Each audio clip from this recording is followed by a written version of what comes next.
I guess it's time to start. So welcome everybody back to our conference. Our next speaker is George Wilmers.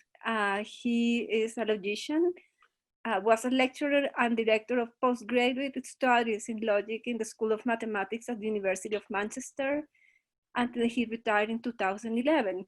He studied mathematics at Queen's College, Oxford, and mathematical logic at Warsaw University under Professor Andrzej Mostowski, receiving his PhD from Oxford in 1976. His most recent research interests lie in probabilistic reasoning, social and political philosophy, and mathematical logic, with his most recent publication being a foundation approach to generalizing the maximum entropy inference process to the multi-agent context. Professor Wilmers will speak on the anti-democratic flaw in traditional concepts of democracy. What is it to be done? Thank you, Professor Wilmers, and welcome. Thank you very much for that introduction. Can everybody hear me? Yes, we can hear you perfectly well. Okay, thanks.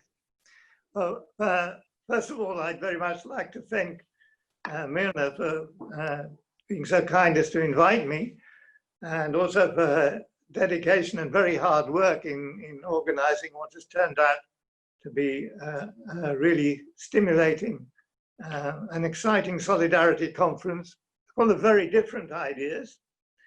And full of a kind of optimism of the will for the creation of a better world. Perhaps not always an optimism of the intellect, but certainly an optimism of the will.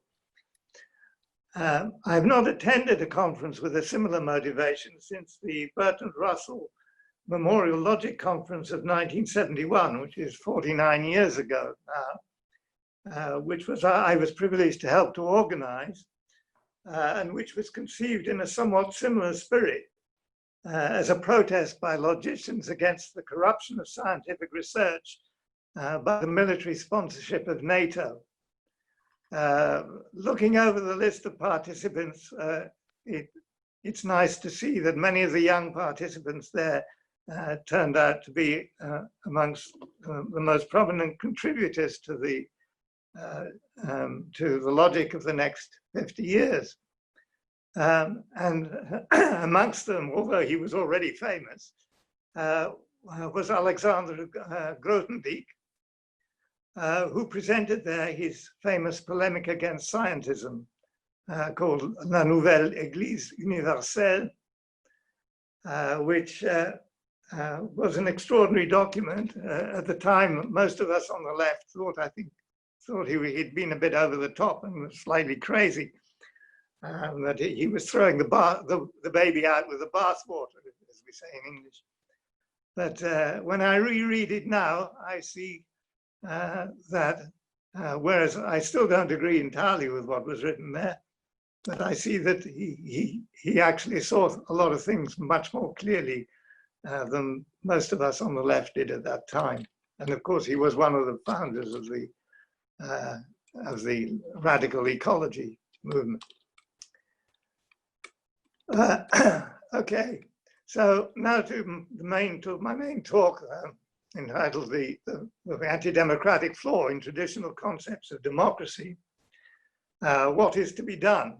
Well, I don't have a very precise remedy as to what is to be done, so the title is a bit inflated, perhaps. But I do want to point out some things which I think there's sometimes a little bit of confusion about. So that the problem of democratic choice has been a subject of enormous philosophical interest for a long time, and has been criticized in all its standard forms for the many intractable problems which it generates, some of which have already been spoken about in this conference by Yoko and others. And despite the acutely obvious failings of the formal structures of liberal democracy, the conceptual limitations inherent in the historic development of actually existing forms of democracy have, in my view, induced a paralyzing intellectual timidity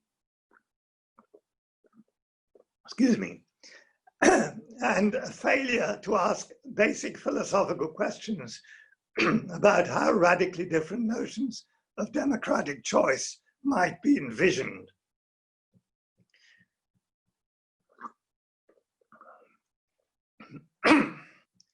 In relation to this, I was struck by two things that Yogendra Yadav said in his talk at the beginning of the conference.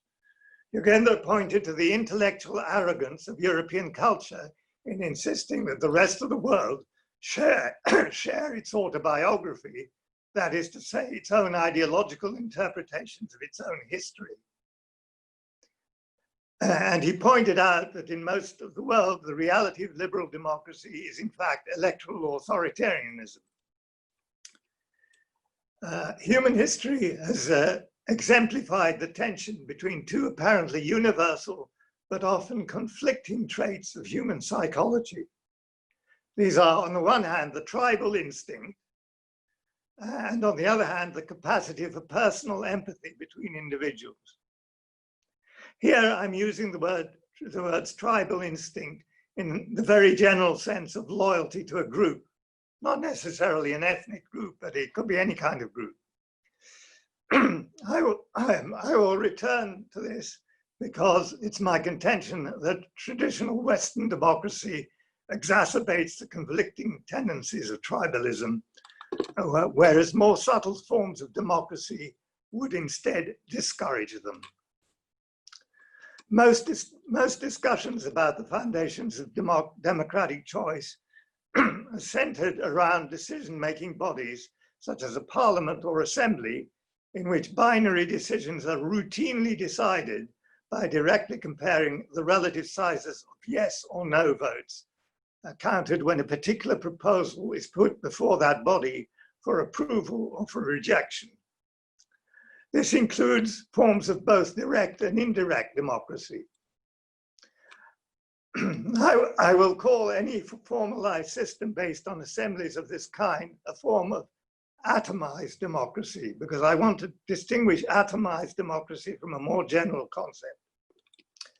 Of course, as you would be aware, I'm simplifying here because in representative democracy, we have more complicated structures with non-binary choices, and there are more complex versions with weighted voting, etc. But my critical analysis applies also to these with trivial differences, perhaps. So we may as well consider the simplest case. And now let us ask instead if we can formulate a more abstract idea behind a much more general notion of democratic choice from a logical or axiomatic point of view. But I use logical in a very extended sense. I mean, it includes philosophical perspective as well. So we might start something like this. We are typically presented with a set of subjective judgments by members of an assembly concerning a binary choice to be made. We are required to formulate a general rule, which I'll call R, okay, which, given such a set of individual judgments, provide us an answer as to what the collective judgment of the assembly should be. For simplicity, I'll assume that the assembly has an odd number of members, but that's really not that important. The democratic principle should be viewed, in my view, as a symmetry constraint on the rule R, which tells us that the answer should be independent of the permutations of the individual members of the assembly. i.e., that's like saying for non-mathematicians that the individual characteristics of the assembly matters are irrelevant. We may also require two further symmetry conditions.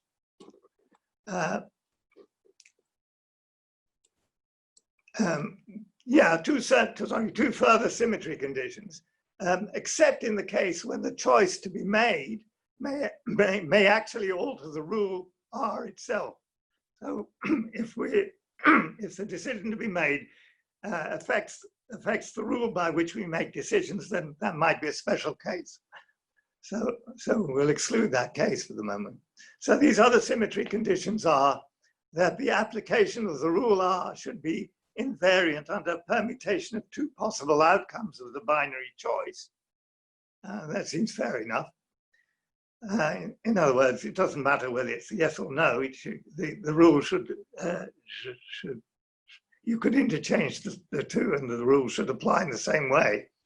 And secondly, that the result of applying the rule R be independent of the contingent nature of the choice to be made. So, in other words, there's a symmetry in the way that you apply it to choices. It doesn't really matter what the binary choice is. The rule should be independent of that as well. So now, if the subjective judgments are of a particular simple form, which is the form in which they're presented to us in standard democracy, namely a particular member approves or rejects a particular choice, then together with one highly intuitive extra additional axiom known as the axiom of monotonicity, it doesn't matter for the moment what that is, we actually arrive at a unique characterization of simple majority voting. Okay, so that's a very old result. And you may think that puts an end to the idea of to the justification of voting, and that's it. But then you can start to ask some questions. First of all, why do we restrict our information to such a primitive type of subjective judgment? We could ask the assembly members many other things of a more subtle or continuous nature. And for example, and these I'm only giving as examples, right? We could ask the individual members, what level of importance do you assign to the outcome of this decision? Obviously some scale is required. And this would be in comparison to other decisions that have been made. You could also ask, and this is a subtle question, in fact, with what probability do you believe that the choice you have made will turn out eventually to be correct? And here's a third example of something you could ask. Would your choice change if you knew that the collective decision would be different from your choice? Notice that there's a certain reflexivity here, because of course the collective decision is actually dependent on, to some extent, on the choice that is made by the individual. So there's a self-reference there. In connection with this last point, I would like to relate an illuminating personal experience. I was in Paris in 1981 when Mitterrand won the presidential election. Considered at that time a momentous socialist victory. Didn't quite turn out that way, but that was the way it was considered. When the result was announced, there was a huge eruption of joy on the streets. Bands were playing, people were singing and dancing, sharing their unrestrained joy with total strangers. I recall being stunned when one particularly joyful young couple told me, a member of that, one of the two of the couple, I voted for Giscard, but I'm thrilled that Mitterrand won. We needed a change. This taught me in one moment that the dogmas of social choice theory are a fantasy. And notice, this is actually slightly different from the fact that people tend to go with what opinion polls say. It's actually a slightly stronger thing. I mean, everybody knows today that people are influenced by opinion polls. But in this case, it was that the person has actually made the choice. And then immediately, when the collective choice was decided, they decided that they actually wanted the collective choice. Okay, so another criticism, which is of a rather different kind that I would make, is it's also not clear a priori why we should only use information about the individual judgments on the particular current choice. That say member A approves or rejects choice P. Why can we not use information about the choices that they've made previously? That is, why can we not use the choices that they made previously in formulating what the rule R should be? Perhaps the rule R should actually depend in some way on the choices that the whole collective has made previously. Because what I'm asking here is, why should we not use the potentially rich store of information contained in the patterns of previous judgments of members of the assembly? The reason I suggest that this might be fruitful is if we allowed this, we could detect the degree of independence or dependence of the voting patterns of a given set of voters and take this into account in formulating our rule. Thus, for example, if the set of voters who endorse a particular choice have a high degree of dependence in their previous choices, the rule R might accord their judgment less weight than that of a more independent set of voters. Thus, the rule could discourage the formation of factions. And the formation of factions is really the principal subject that I want to address in this talk. With this richer type of approach, the problem of selecting a rule R satisfying nice additional axioms,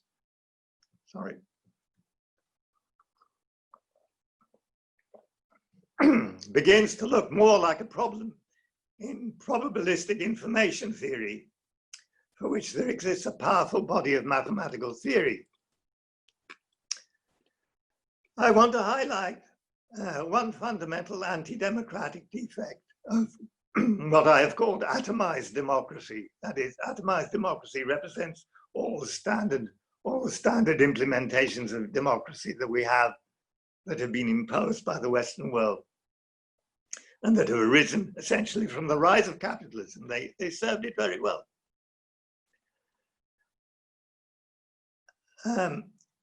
Okay, so I want to talk about factionalism. And I'm making two claims here. I want to make two claims, very, very broad claims. The first is that, that factionalism is actually an intrinsic defect of all forms of atomized democracy. It's not that it can arise, but that it must arise. The second thing is that the nature of this intrinsic factionalist tendency, which reinforces the tribal instinct that humans have. So the nature of this factionalist tendency of atomized democracy is in fact a probabilistic phenomenon. And that this in itself indicates to us that a solution of the problem of finding deeper non-atomized paradigms of democratic choice lies in ideas from information theory.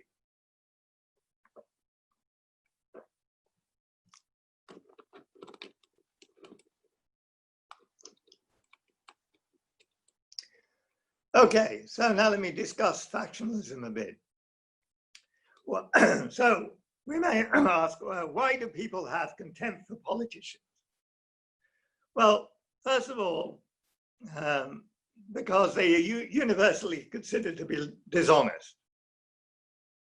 In particular, they lie about their own opinions. They often vote contrary to their convictions in order to serve the interests of their political party or faction. And we should remember that a party is really just a formalized faction. But informal factions are often equally important.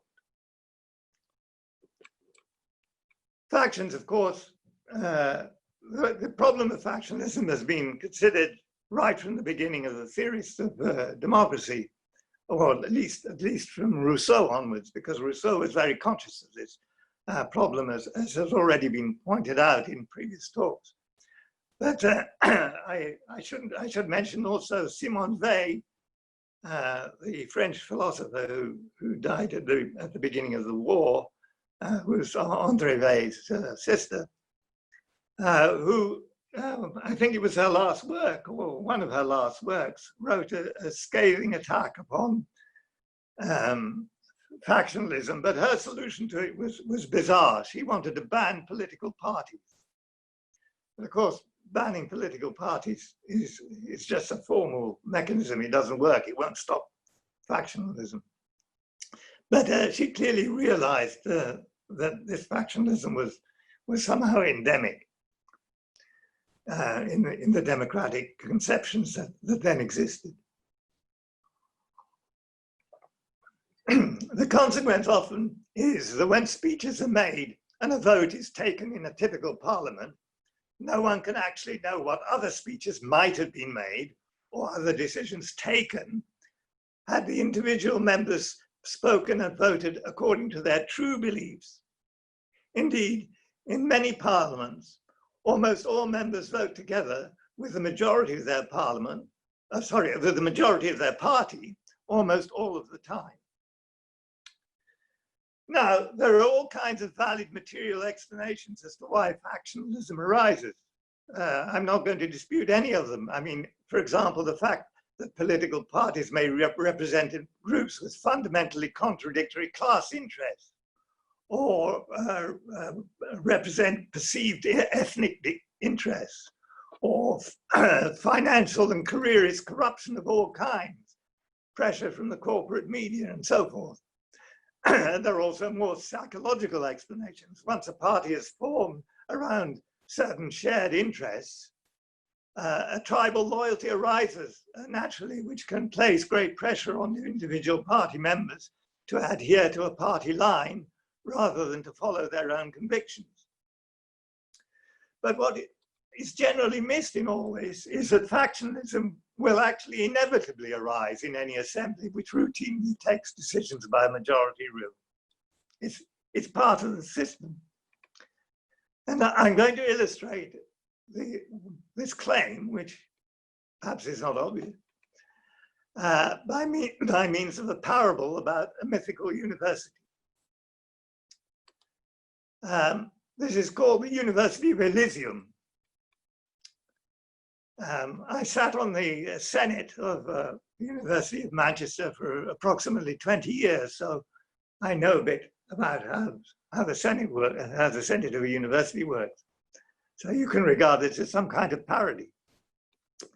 But it's a parody which takes place in an ideal university. So here are the conditions. The governing body of the Elysian University is a Senate consisting of 51 immortal scholars. Since time immemorial, all Senate decisions have been taken by a simple majority vote, with no abstentions permitted. As befits the Elysian University, the opinions held by this group of 51 scholars are of such total independence one from another, that to an external observer, and I insist to an external observer, the voting behavior of the 51 scholars is indistinguishable from the effects of repeatedly tossing 51 coins. So if you look at the voting record, you couldn't actually tell that it hadn't been done by tossing coins.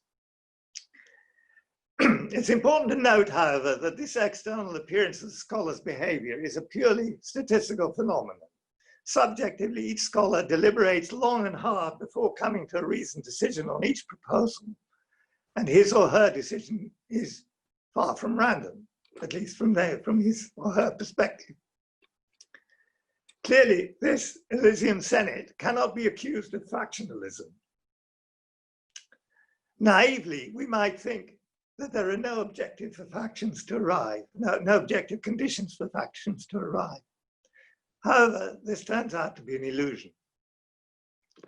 One afternoon, three of the scholars who are friends, A, B, and C, Professors A, B, and C, are drinking tea together in the Elysian fields when an idea suddenly occurs to A.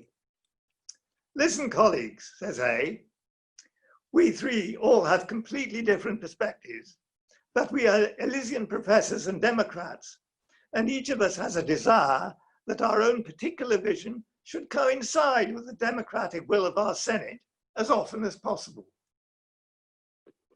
Now, I have done some calculations. As things stand, each of us agrees with the decision of the Senate a little over 55% of the time. But if we three get together informally between each before each Senate vote, take our own vote amongst the three of us, and then all vote in Senate according to what the three of us have decided by a majority vote, then we will increase our influence to our benefit. In fact, I've calculated that the genuine opinion of each of us will then agree with the majority decision of Senate more than 58% of the time. So it's gone up from 55 to 58%. After a little thought, Professor B replied, "You have had an excellent idea, Professor A, but I think I can improve on it. Let us invite our four friends, Professors D, E, F, and G, to take part in this. Then if instead of just the three of us, our group of seven follow the same idea and meet to decide collectively how to vote before each Senate meeting, then I have calculated that each of the seven of us will genuinely agree with the majority decision of Senate more than 61% of the time. So that's already a significant improvement. An excellent plan, they all agreed. And so they approached their four friends who enthusiastically agreed to form a group of seven to vote according to this system, which all seven agreed could only be in the best interests of the entire community. One fine evening, some months later, A, B, and C were chatting together over a glass of vodka, when Professor A said, "I'm a bit worried. I've heard that some scholars have noticed that our group of seven all vote together, and they argue that that is morally wrong because we are not necessarily voting according to our true beliefs." "Well, that's nonsense," said Professor C. "We're just a small group of friends deciding what's best democratically between us, and then applying the time-honored principle of collective responsibility." Then Professor C continued, "The trouble is that the three of us need more influence because the other four members of our group are a bit too anarchic in their voting. So I propose that the three of us form a subgroup within our group of seven, and that just before each meeting of the group of seven, the three of us decide by a simple majority vote how we three are going to vote. That way, all seven will collectively agree with us three. All seven will collectively agree with us three, unless all the other four oppose us." Well, because only if all of the other four oppose, then will there be a majority to go the other way. See? Finally, Professor C proclaimed triumphantly, "The good news is that I have calculated that each of the three of us will then agree with the eventual Senate decision nearly 2/3 of the time, actually 66% of the time. And the majority decision of us three will agree with the Democratic Senate vote no less than 81% of the time. We shall be known as the wise triumvirs, and no other set of scholars will approach our level of democratic wisdom. Who will dare to vote against our democratic wisdom? Surely, after a short time, the Senate will always agree with us." And so indeed it came to pass. Of course, those who are familiar with Soviet history will recognize here something of the mechanism of the rise of Stalin. The numbers 3, 7, and 51 correspond to the triumvirate of Stalin, Kamenev, and Zinoviev. The number of the Politburo was 7, and the Central Committee actually in 1924 to 26 had 53 members rather than 51. But actually when I started this calculation with 51 members, I hadn't actually thought of the example of Stalin, but it's just that the numbers, because I was trying to see how I could make the numbers come out to maximize influence. And these numbers are actually very close to the best that you can do to manipulate the Senate with three members at 3, 7, and 51. So maybe it isn't an accident that those were the numbers. Of course, I'm not suggesting for a moment that this was the principal reason for Stalin's rise, but it certainly helped. However, the general phenomenon that I'm describing and that I describe has nothing specifically to do with one-party rule. It's a universal feature of atomized democracy. So what are the take-home lessons of this? What does the parable teach us? Well, to me, what it illustrates is that even under the most ideal conditions, atomized democracy is inherently unstable. Factionalism, which seriously distorts the intended function of the structure, arises organically and inevitably from the structure itself. You can easily produce models in which the decision which is arrived at because of this factionalism, which arises naturally, is in 25% of the cases actually different from what it would be if people were voting for their according to what they believe. 25% is simply something that I found models which did. I have no idea what the optimal, what the biggest distortion you might get would be. And no doubt there are very interesting there's a very interesting general mathematical theorem or theorems that could be proved here. I don't, as far as I know, no one's done this, although I have to say that the theoretical work which lies behind this story actually arises from the work on voting power, which was done by Felsenthal and Mackover back about around 20 years ago. So some factional forms are stable and others are not. It's fairly obvious that, for example, if a majority of the members got together, say 26 of them in this 51 Senate got together and excluded everyone else, then that would in some sense be stable because the others would simply never be able to outvote, never have any influence at all on what happened. But on the other hand, the gain would not be so much as the gain in influence of each particular individual would not be as much as it is in the case that I've described. Now, the second take-home lesson, I think, is that the fundamental reason that factions arise organically in atomized democracy is because the members of the voting body vote repeatedly on different issues. And if the goal of each member is at a first approximation to maximize the number of times that the collective decision agrees with their own choice, then they will form factions. So on that basis, I claim that comparing numbers of votes for and against a proposal is an extremely primitive method of trying to extract collective wisdom from an assembly. And I've indicated very briefly the ways in which I think that might be improved, and that you could have systems of democracy which could be justified in some mathematical way with sort of reasonable logical axioms, which would actually, instead of encouraging factionalism, would actively discourage it and would thereby ensure that people voted according or something nearer to their true convictions rather than forming factions in this way. Okay, thank you for listening to me. I hope that what I've said will provoke some criticism or discussion of what I've considered to be a much neglected field of foundational research.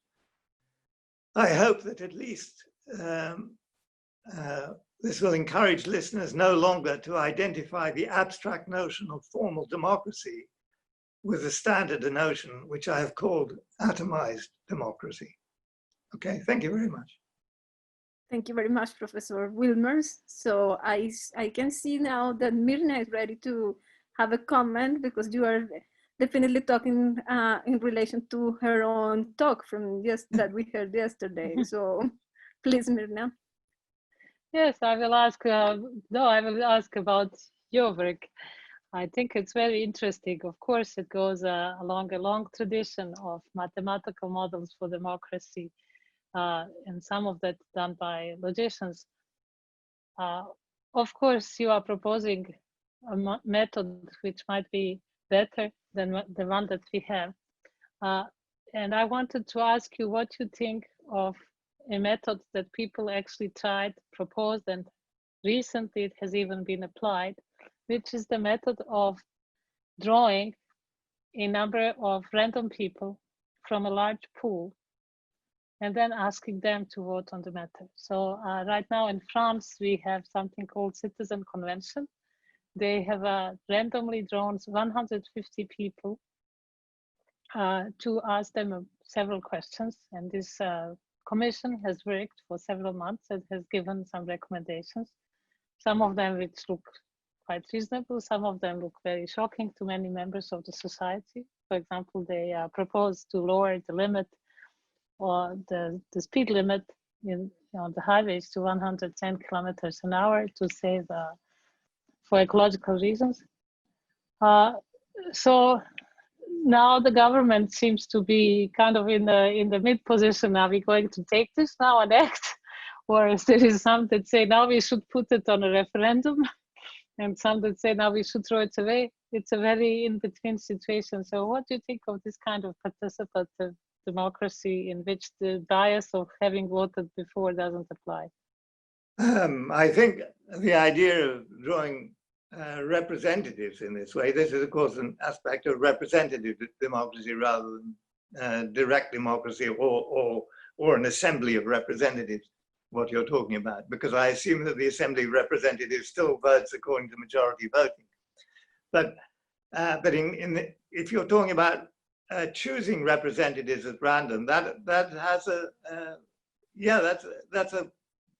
that's actually quite a good method, and it has a long history, of course. I think if I remember correctly, in Athenian democracies, the functionaries who were supposed to implement the democratic decisions, I think they were drawn at random.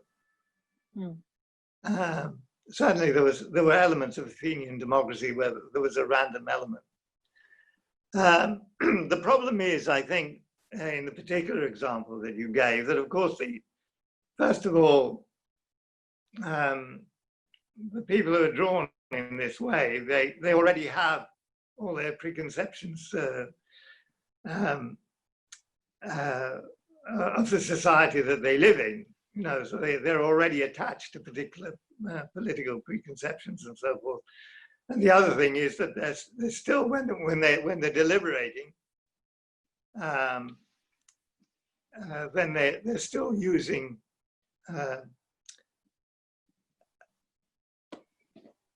they're using a majority voting system, I assume, and they're still likely to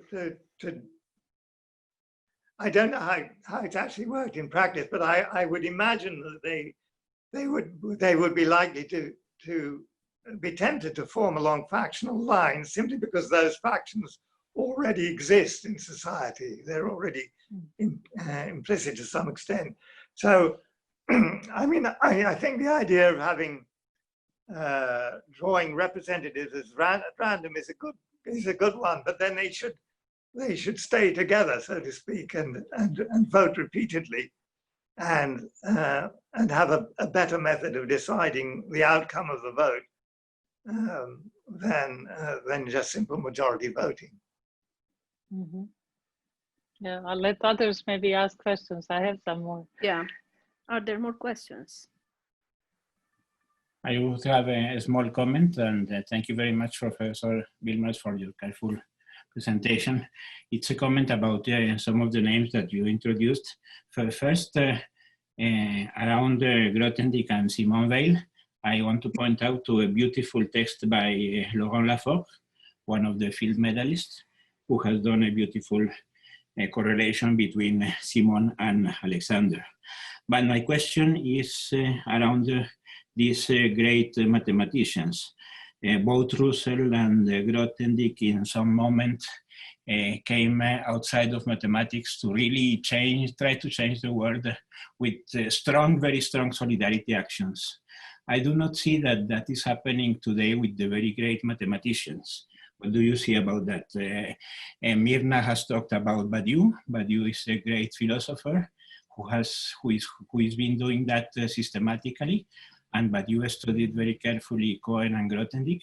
But I don't see a great mathematician of the caliber of Russell or Grothendieck producing this kind of very strong solidarity tendencies. What do you think about that? Is the time, or simply the mathematicians are not so important, or what is happening there? Yeah, that's a very difficult question. I mean, I think this is a problem that doesn't apply just to mathematicians. It's a problem of the intelligentsia as a whole. I mean, we see much less in the way of contestation, I think, from the leaders of the intelligentsia in the present circumstances than we did in the 60s and 70s. Somehow it seems that a lot of the intelligentsia has been co-opted into the system in just the way that Grothendieck was criticizing, of course. I could imagine that maybe if, depending on what happens with the coronavirus, that the shock of what is happening now and what will undoubtedly happen in the next year or two, whatever that is, may provoke some of the greatest mathematicians or prominent members of the intelligentsia to change their minds and to adopt a different perspective. Because I think actually Grothendieck himself changed over a relatively short period of time. And certainly in that period, there were a number of members of the intelligentsia, prominent members of the intelligentsia who changed. So I don't think it's impossible that it might not have that effect. But I agree with you that as things look at the moment, it doesn't look that great. So we have 2 more minutes for questions before we move to our next presenter. So if there are more questions or comments. I have, it's not really a question, but it's a comment maybe. How can we expect human beings from acting in fragmentality if they tend to be always in a way connected? You cannot really think of a human being as a lonely person. They always, as you told in your parable, they connect, they try to, to agree or disagree. So. Yes, but the point of my parable was that we want a system in which people can express their opinions and are encouraged to express their opinions freely and to make decisions in accordance with those opinions, or to when I say make decisions, I mean propose decisions in accordance with those real opinions. And at the moment we don't have that. I mean, I've seen this. Well, you see this in the functioning of political parties.